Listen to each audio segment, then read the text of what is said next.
name is Janine, also known as Graeae Horror. Thank you so much for joining. I'm here with my latest interviewee, James Hunter, who is the writer, director and producer of The Latcher, which has its international premiere at FrightFest on the 28th of August. Hi, James. How are you? Hi, Janine. I'm really well. Thanks for having me. Good.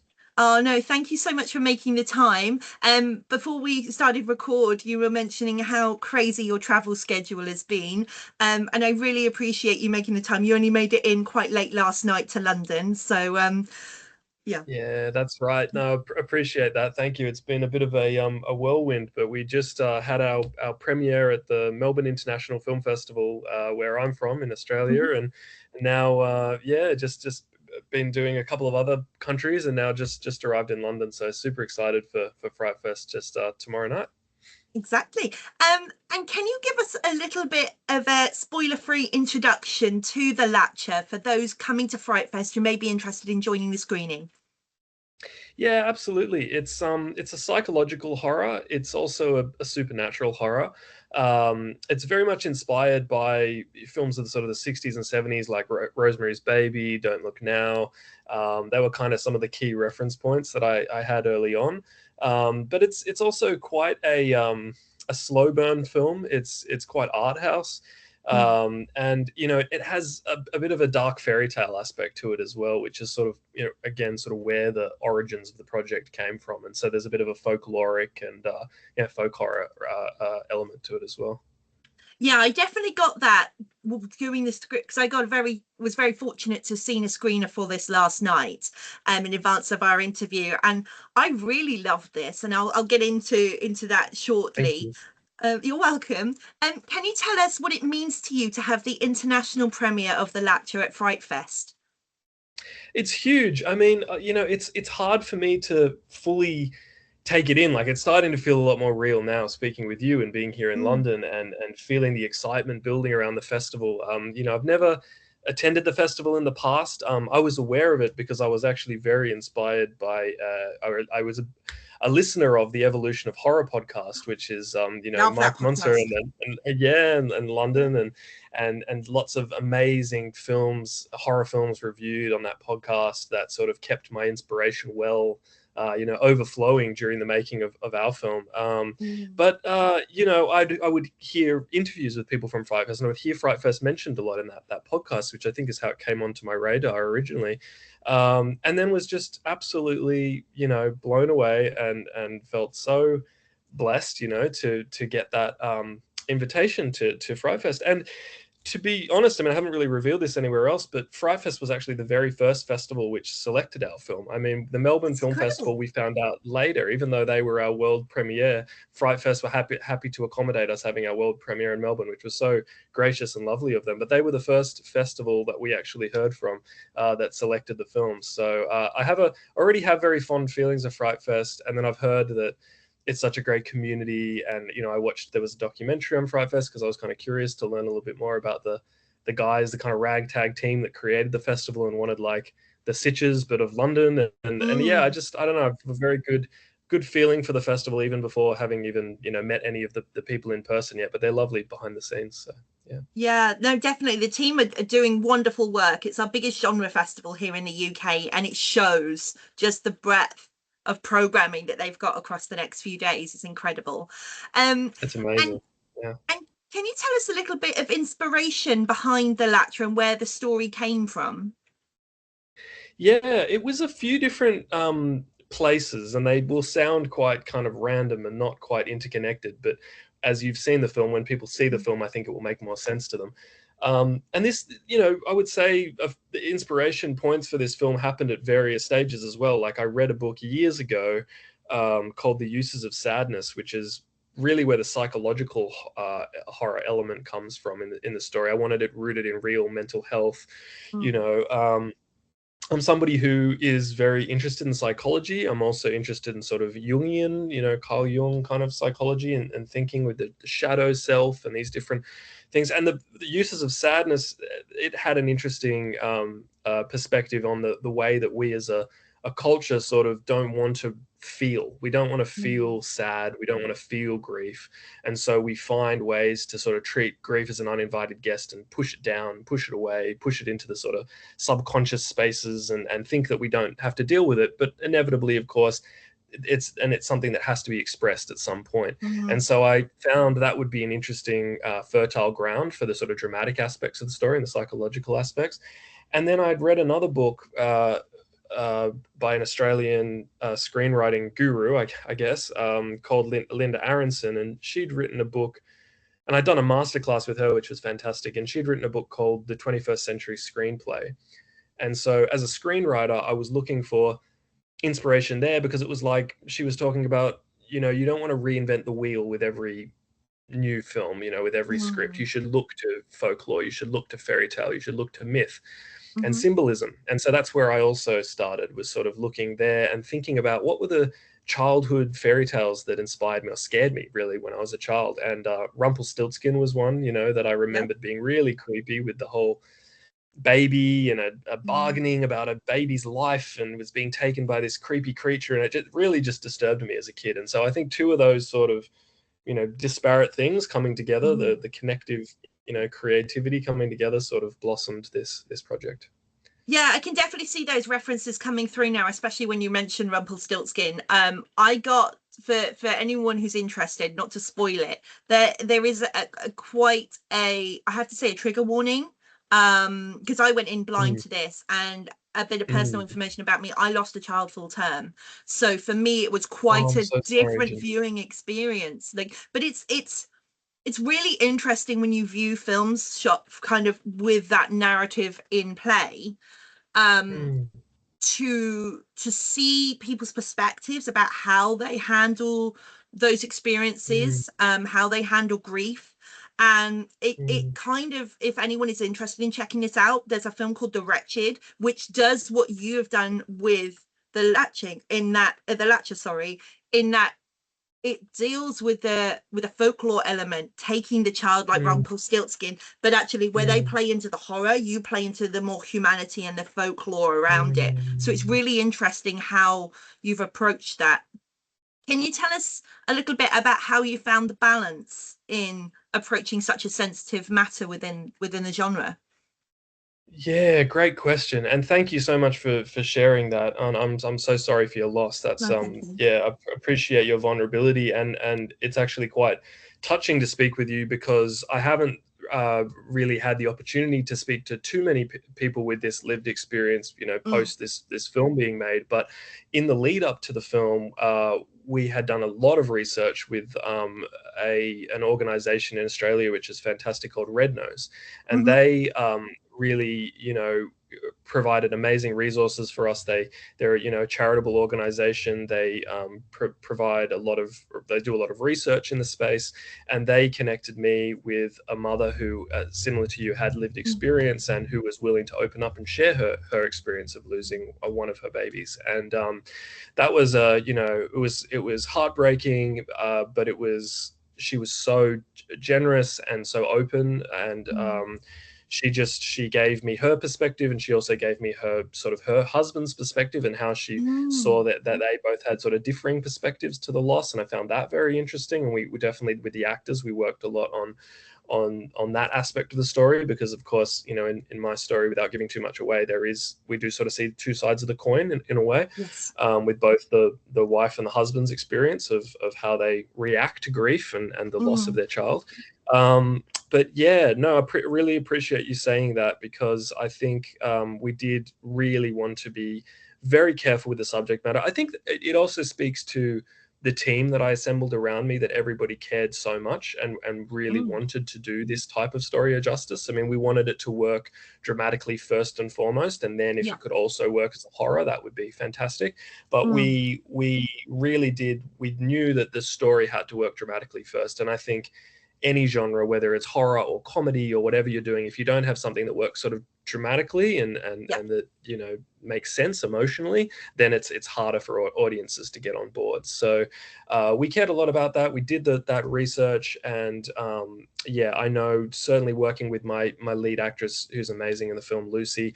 She was very front of her mind the whole way through making it, was that we really wanted to do this particular story of this woman's very specific grief and having lost a baby. We wanted to be as truthful as possible and as sensitive as we could be, while still exploring that subject as fully as we could, to try to take people on this journey, which, again, because of taboos and in society and fear, I think a lot of people don't want to speak about, and they don't want to trigger people, which is fair enough. That's coming from a good place too.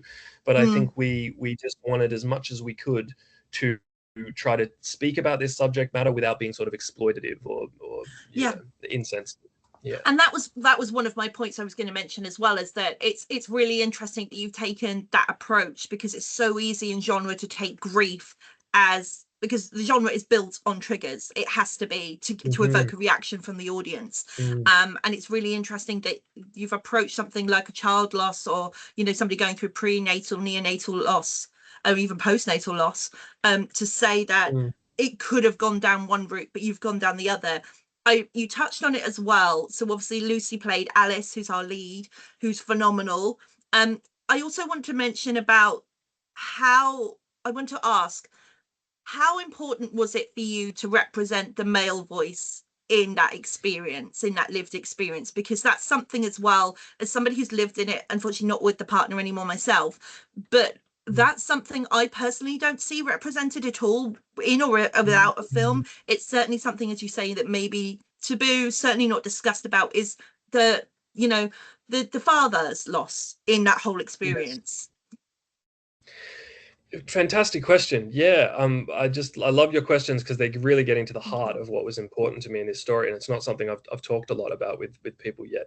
But yes, I mean, Darcy Kent, who's amazing in the film, who plays Jason, the ex-husband of Lucy's character Alice. He is a phenomenal actor. I mean, he was somebody who I met. He sort of came out of the Melbourne theatre scene, and so I discovered him through his work on the stage when I first moved to Melbourne around a decade ago.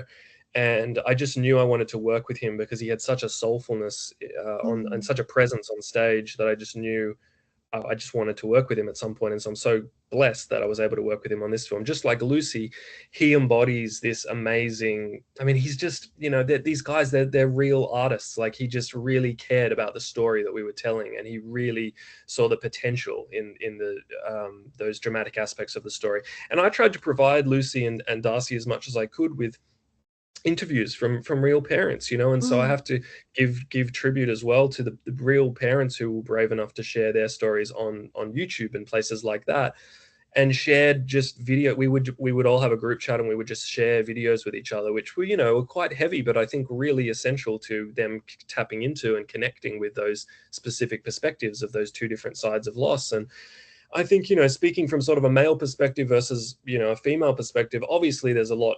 Grief is grief, it's universal, but I do think that there are two different approaches a lot of the time, and not necessarily two different gendered approaches. I just think that often some people will want to push it down and not want to deal with it as much, and maybe repress it and move forward. And then there is the other perspective of the person who wants to speak about it and wants to open up about their loss. And so coming back to speaking with this lovely mother who had lost a child, who was very generous with speaking with me. She had told me that her point of view, I mean, she is really an outspoken person. Like, she's an advocate. That's just the type of person that she is. And so she knew, with her sort of media background and everything, she would need to talk about this, and she would need to bring people's awareness to this very specific kind of grief that she was experiencing, and which she knew a lot of women lived with, a lot of people lived with. But her partner, understandably as well, wanted to move on, wanted to move forward, and didn't want to talk about it. He felt that it would actually prolong their suffering, he felt, if they would continue. And I found that very, very interesting. And as you know, having seen the film, that's really the crux, or that's really the heart of the sort of dramatic part of our story. And it's really interesting that you touched on that as well, because that was my lived in experience. It was almost like looking through a lens through my own experience. Wow. Like over a decade ago now. It's really interesting. There's a moment, not to spoil anything, but there's a moment where they try to reconnect, and then it is Yes. tainted. And it really was I had to take a moment, because I was like, oh my goodness, this person sees me, they see my experience. And it was really interesting. So I'm really intrigued to see the reaction from this with people who have lived this experience and those who Yeah. haven't, and just to see, to Yes. kind of get the feedback for both, because I had quite a Yes. visceral reaction, but in a good way, to this, because I saw the Yeah. positives and what you were trying to evoke. Yes. Yeah. Thank you so much. It's very, very touching to hear you say that. I mean, what more could I hope for than to feel that people who have really lived through this experience Mm, would connect with it in such a personal way, mm, in a deep way. And as you say, that the fact that it was a visceral experience, but one that was ultimately positive for you, where you could see mm. our intentions, you could see what we were trying to do with the film, Yeah. means a lot. Thank you. Oh, thank you. So we're going to move away just ever so slightly from the grief, because I feel like I might need a moment. Yeah, we just need a breather. Yeah. Exactly. Can you tell us about the folklore elements of this? Because that was something that really hooked me. I was not expecting it, because I went in blind to this, as I have tried to Mm, with most of these screeners. Can you mm. touch on that and give us a little bit of information on where that came from? Yeah, I mean, I love that you didn't know too much going in, and I Mm. think I want to keep that the same for the Yeah. audiences that might be watching this. But having said that, the folklore was something that was very interesting to me. I mean, I'm very I suppose probably like you, with our love of horror, it's like I think we can be maybe the toughest critics sometimes, because you've seen things done so many different ways in the Mm. past. Sometimes really successfully, sometimes in a way that just feels a little bit hokey, or feels a little bit like it detracts from the film as well. Mm. And obviously, horror is so varied. Like there's the really blood and gut stuff, which has its place, and then there's the really kind of small, intimate psychological stuff, which I guess is a little bit closer to ours.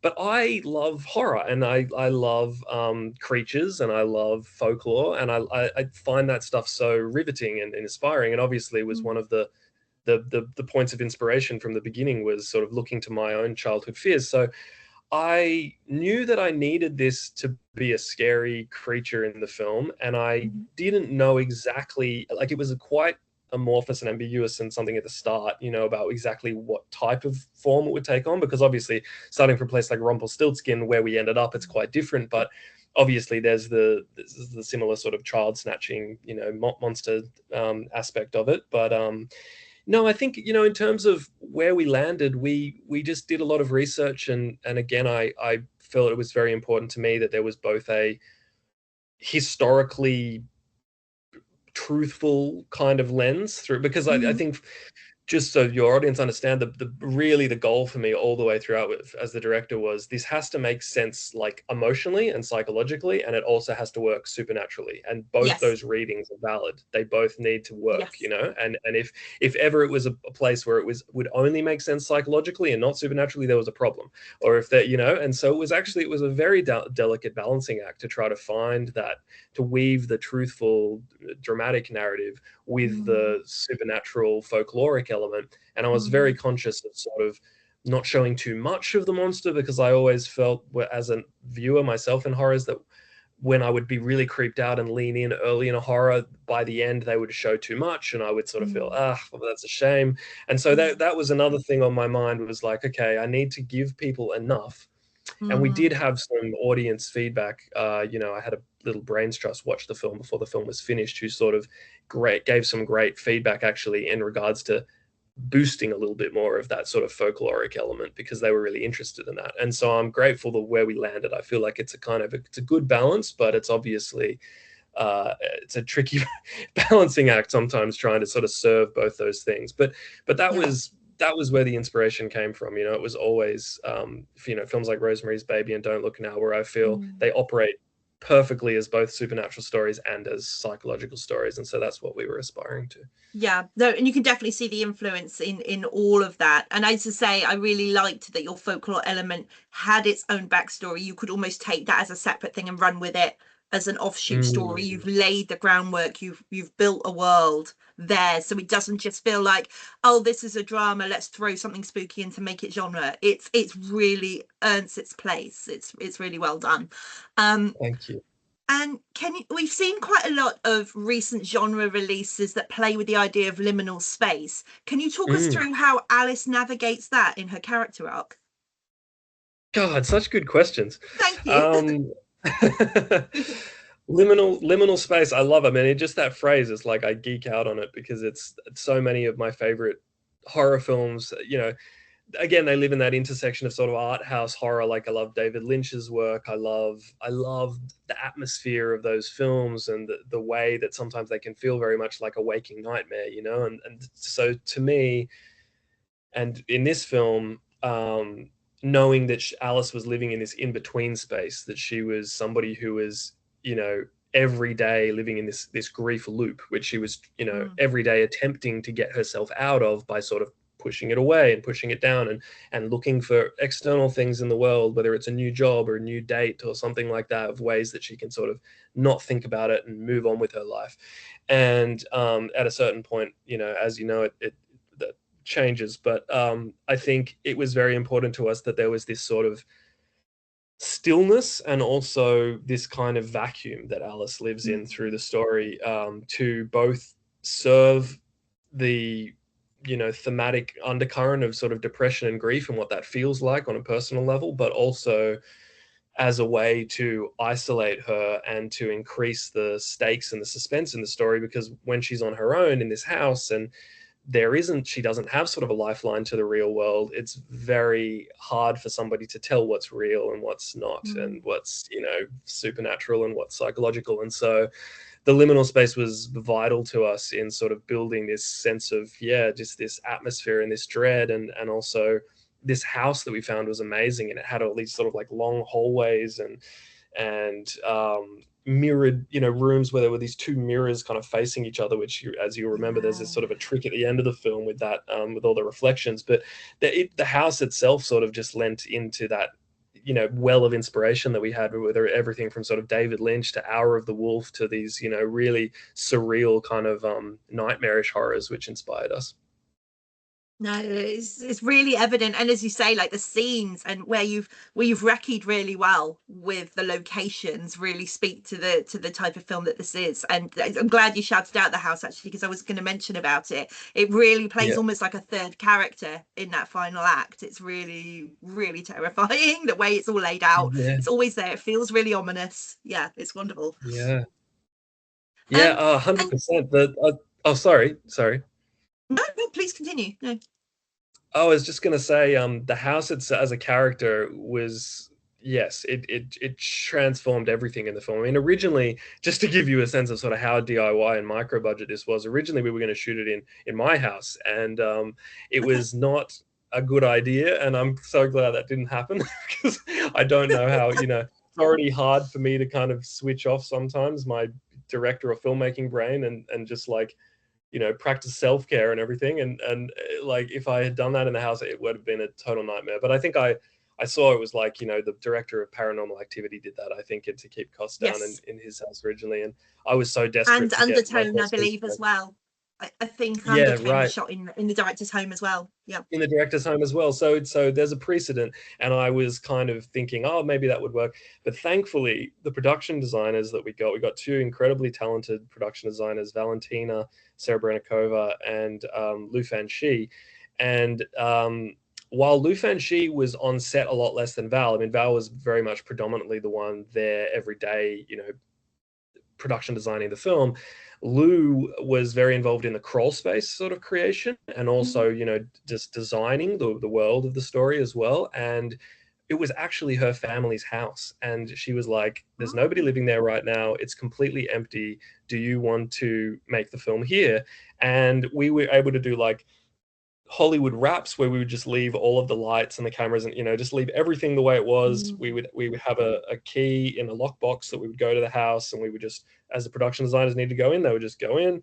We would all rock up and we would just shoot the film like it was almost this little, you know, vacation house or something, but like just a really Yeah. creepy gothic version of a vacation house where we would go back to. And it got pretty bleak towards the end. I mean, I can only speak for myself, but I remember a few people on the crew as well. I was feeling like, oh, we're pretty happy to be wrapped at that house.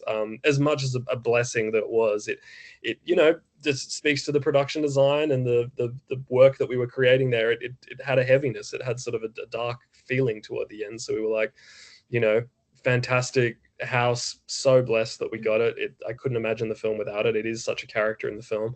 But yeah, I think just the fact that we were just, that space was just there as sort of the story and living the film there. It just, it was a sort of, there's a heaviness to it. There's a darkness to it that was nice to sort of lift once we wrapped. Yeah, and one key word you mentioned there is crawl space. Any genre fan who hears that knows they're on tenterhooks, because we don't get those in the UK so much. Maybe the odd basement or attic, but certainly not a crawl space, and it's terrifying. So you don't know who's lurking in there.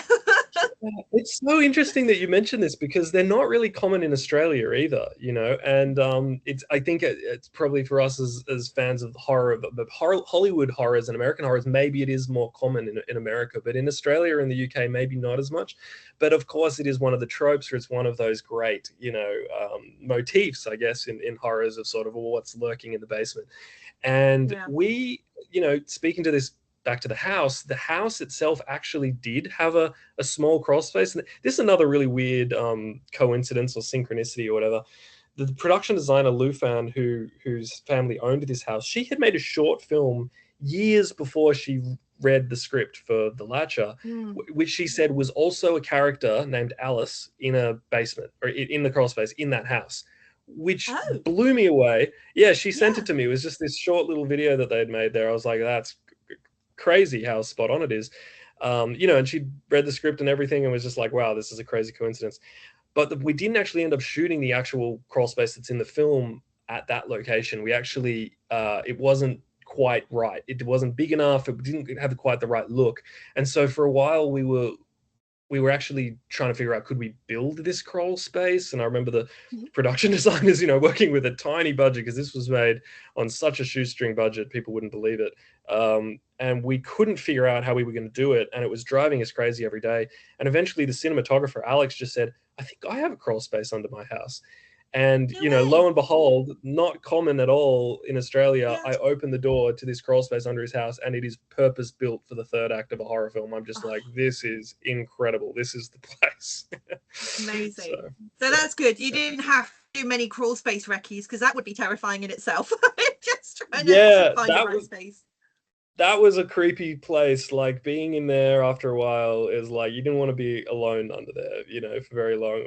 It was a very creepy space, because as you see in the film, like, I mean, there's an amazing work done by our production designers under there, but that's a real space. It's a pretty creepy spot. Yeah, that's me signing out, I'm afraid. I'm having none of that. And you spoke quite a bit now about production. How was the overall experience in the production of the Latcher?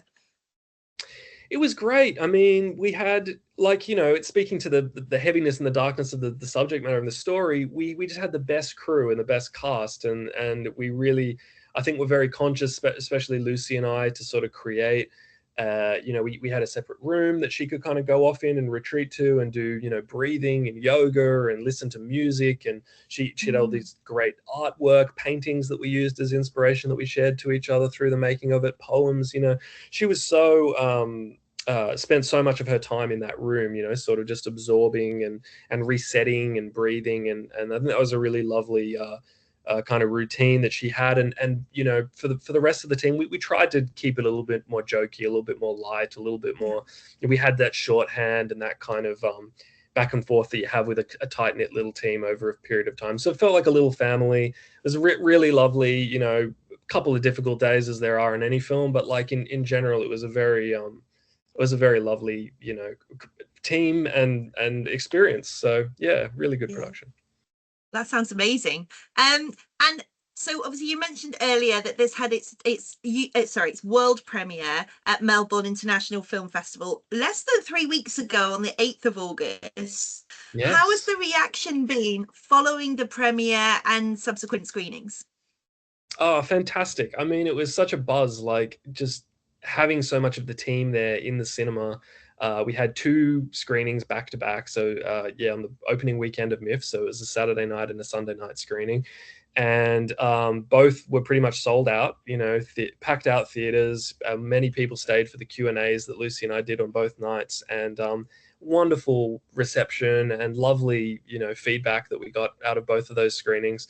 And it's still, as you say, it's just very recent memory for me. So I still feel like I'm still processing all of it, and just about to kind of go into this new wave with FrightFest. Is very exciting. It's kind of, I'm just trying to kind of like hold on for dear life at the moment, Yeah. just go through this journey Exactly. because it's a whirlwind. So yeah. No, definitely. And just to delve a little bit into yourself and your history, can you tell us about your creative journey to this point?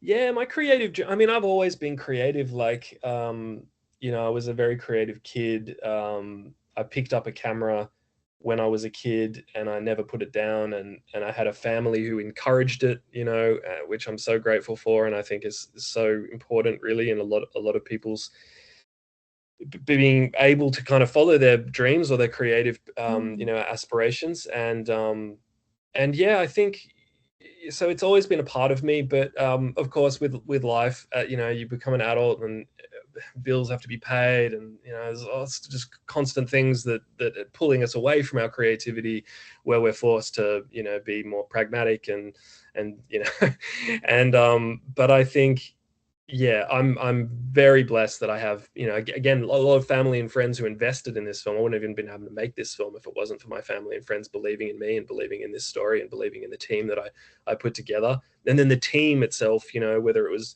deferring payment or, doing it for as favors or for free, or, like there was so much goodwill that went into this film. Um, so yeah, creativity for me is just, it's a lifelong thing. It's just a part of who I am. And as much as there've been certain times in my life, it's like the blessing and the curse thing, where I felt like it can be a curse sometimes. I'm like, I know I've just got to focus on this. I just know that it's Mm. never going to go away. It's always a part of me. And having made this first feature, having had my family and friends back it and believe in it, and take a chance on myself to actually make a feature film for the first time.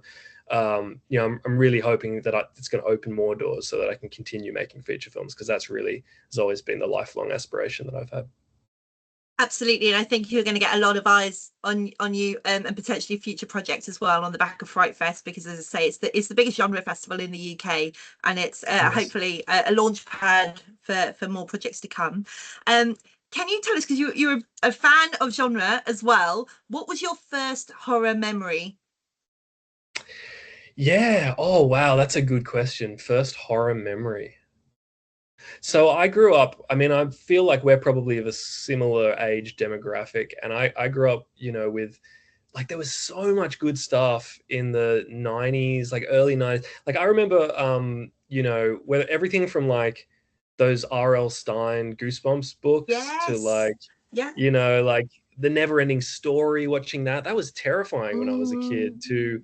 The Witches, the Roald Dahl one, which later I Yes. found out was directed by, um, Don't Look Now, Nicholas Rogue director, Yeah. Yeah. who directed one of my favorite horror films, Don't Look Now. So I'm like, oh, of course that was terrifying. It was like done by this master of horror. And do you remember that? Like in the beginning with the little girl in the painting that gets like Yes. closer Yeah. and closer. Oh, so scary. Yeah, it's And wonderful, and then Angelica Houston forever will terrify me because of her performance. It's when she rips the wig off, and oh, she's bald with the nose is scary enough, but it's the wig coming off, and there's the oh, strands of hair, and it's the sinew, yeah, and I can't. yeah. No, well, we were kind of just spoilt for choice with like horror. Like it felt like horror was such a part of the culture that we kind of came Mm, up in. Like I remember, Treehouse of Horror, and The yes. Simpsons. Before I was even old enough to watch The Shining, which now is one of my all-time favorite horror films. Like watching The Shining, in the Treehouse of Yeah. Horror, and Yeah. the parody versions of these classic films where they still made them scary for for kids. Like they made them atmospheric, and they were obviously written and directed by fans of the horror genre, and so you feel that love coming through even in sort of parody spin-off things and like Treehouse of Horror episodes. So yeah, I don't know, I just feel like it was always a part of my upbringing, even before I was like exposed to like probably the earliest stuff I would have watched at like sleepovers, like Nightmare on Elm Street and Scream and Silence of the Lambs, all these absolute classics, but just discovering them for the first time as like a 13-year-old or a 12-year-old or whatever I was. Yeah, all of it made quite an impression. I mean, I was quite a scaredy cat growing up, so I wasn't like, I had friends who were big horror fans and were obsessed, and I wasn't one. I wouldn't have said I was one of those people, but having said that, I loved the genre for so long, and there were certain films that with some of my favorite all-time films, which were horrors, that eventually, and then because of podcasts like Evolution of Horror, I just grew such a new appreciation, and my taste deepened, and my love of the genre, grew. And so now I would say I'm definitely a horror fan, but yeah, it's as I just said, it's been there's lots of different entry points, I guess, that have gotten me to making this first feature a horror. Yeah, I'm an 80s baby, but I will say that like the 90s were peak. Like you even look at Nickelodeon and you look at Ren and Stimpy. If that's not horror coded, I don't know what is. Like it's scary. The animation. Exactly. Yeah. I mean, they just went so much further with kids programming back then. I don't know what they were smoking at that time or what the classifications let them do it. But these days, you would never see that. And my nieces, they would never watch those kind of cartoons. So. No, it's really funny. I had a conversation. I remember, I'll never forget a conversation with my mum, and I must have been in my teenage years, properly developing into the darker stuff in genre. And she said to me, I said to her, Mum, you've brought this on me because of the stuff I was watching on Nickelodeon. You must have just put it on and thought it's kids and then not realised. And she said, but my parents did it to me with the Magic Roundabout, so you're welcome. And I thought, oh, okay, it does make sense. So I mean, there's something just kind of perverse about a lot of those cartoons and Are Real Monsters and things. I just remember they were just weird shows growing up, but I love them. I love how quirky and weird and creepy the 90s stuff was. And then Nightmare Before Christmas and Tim Burton, the whole world of Tim Burton films, like hugely inspiring to me. Yeah. No, definitely. I mean, even Batman in that era was terrifying. And Batman Returns. Such a horror film. It is horror film, brilliant film, one of my favorites. Yeah, absolutely. And do you have some favorite film scores that you could recommend to our watchers? Ooh, that's a good question. Film scores. Okay, well, let the right one in. Again, it's a little bit unconventional, I guess, because there's quite a dramatic score, but that's got one of the great scores that I've heard. Yeah, I love that score. Let's go with that. There's too many great ones. Listen to as many of them as you can. Obviously, there's such great. There's another one. What was the other one? I'm not going to be able to think of it right now, but there was another one that was quite inspiring. I mean, with The Shining, we listened to with the composer Mitchell Sloan on our film. We listened to The Shining together. We listened to the Don't Look Now score together. We were surprised actually by sometimes your memory of a film. You just remember the scary parts, but then when you really, and certainly with The Shining, I think that's a good case for that. So that score is pretty much back to back scary. Yeah. But the Don't Look Now score and like Let the Right One In, like there's this beautiful, piano and dramatic kind of like, I don't know, it's very something very melancholic and just touches your heart with some of those scores where we looked at those and even there's scores, the late great David Lynch as well, like just looking for inspiration in just all the places, I guess, that we were inspired by, when making the film. Yeah, one of my personal favorites at the moment is Under the Skin. It's just something about the screeching violin and the whole, if you listen to it in one piece and just have it in the background, it's effectively one continual piece of music, but then you hear the violin again, you're taken right back to, there's a pinnacle moment in the film for me that always plays when I hear that. And that's the thing I love about scores, and when they're done effectively, it takes you to the heart of a film, not necessarily the biggest scare, but it takes you to a moment that you always remember. 100%. That's a fantastic score. Under the Skin. I love that score. I love that film. And Yeah, another one that just came to mind when you were talking was Hereditary. You know, the score for Yes. Hereditary is another one of those ones that really, as you say, it just captures the feeling of the film so Mm. well. And yeah, it's terrifying as well. No, definitely. Okay, so this is a question I like to ask all of my guests. If you were to screen a double feature in your local theatre of two films for us to get to know you, genre or otherwise, which two films are you showing? Oh, that's a good question. That's a hard Thank question. you. Uh, such a good question. To get to know me, and it could be genre or otherwise. Yep. Well, I might just say, what I'll do is very much in line with my psychological inspiration, my horror inspiration. I'll give you both the sort of, you know, maybe I'll give you a drama and I'll give you a horror, Okay. and two of my favorite films. So I would do. These are going to be such a weird back to back, but I would do Eternal Sunshine of the Spotless Mind is my favorite Yeah. dramatic film, and I'd say probably The Shining is my favorite horror film. So I Yeah. would say let's do a double feature of Eternal Sunshine and The Shining. It's like absolutely wild, crazy. If you did watch those two films back to back, now I want to do it. That would be a Yes. very interesting experience. Oh, Yeah, if you do it, let me know. I'll try my best because I'd love to see it. This is why I asked the question because it's really interesting. People don't always great think about question. it from a programming brain, but they think about it, what two films Yeah, do I love? And then you go, hang on a yeah. minute, how would that work? You know? Yeah.